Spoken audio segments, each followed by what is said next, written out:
ወንስ ያለኩት አላልፈው ነበር ባይኖረኝ አባቴን የትላንቱን ያን ጨለማ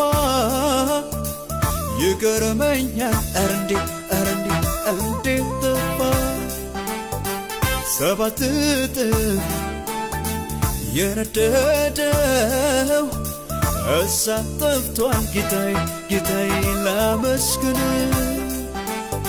ዋስትና ይሆኗል ለኔ ጌታ